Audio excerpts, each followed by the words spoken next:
സ്ഥലത്തു നിന്നാണ് ഞങ്ങൾക്ക് വേണ്ട ആവശ്യമുള്ള പച്ചക്കറികൾ ഉണ്ടാക്കിയെടുക്കുന്നത് അല്ലേ. നമുക്ക് പാവയ്ക്ക, പയറ്, വെണ്ടയ്ക്ക, തക്കാളി, പച്ചമുളക്, ചൊരയ്ക്ക, പിന്നെ മത്തങ്ങ, ചോളം, കപ്പ എല്ലാം ഉണ്ട്. എല്ലാവർക്കും ചെയ്യാവുന്ന കാര്യമാണ്. നമുക്ക് ചെറിയ സ്ഥലത്തുനിന്ന് പീച്ചിങ്ങ ചെറിയ സ്ഥലത്തുനിന്ന് നമുക്ക് ആവശ്യമുള്ള കൃഷി, നമുക്ക് ആവശ്യമുള്ള അല്ലെങ്കിൽ എല്ലാം ഉണ്ടാക്കിയെടുക്കാം. പിന്നെ ആൾക്കാർ തയ്യാറാകണം. സ്ഥലമില്ലാത്തവർക്ക് ടെറസിന്റെ മുകളിൽ ഗ്രൂ ബാഗ്സിൽ ഉണ്ടാക്കിയെടുക്കാം. ഞാനും അമ്മ അല്ലെങ്കിൽ ഞാനിവിടെ വരുമ്പോഴൊക്കെ ഇവിടുത്തെ പച്ചക്കറികളാണ് ഉപയോഗിക്കുന്നത് അല്ലേ ദാസ്? വേറെ നമ്മൾ പുതുതായിട്ട് എന്താ നടാൻ പോണേ? പുതിയതായിട്ട് ഇപ്പൊ നമുക്ക് ബേസിലുണ്ട്,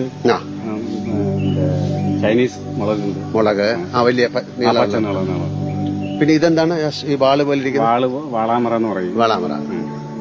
എന്തായാലും വളരെ സന്തോഷമാണ് രാവിലെ വെള്ളമൊക്കെ നനച്ച് ചൊരക്കാണ്ട്.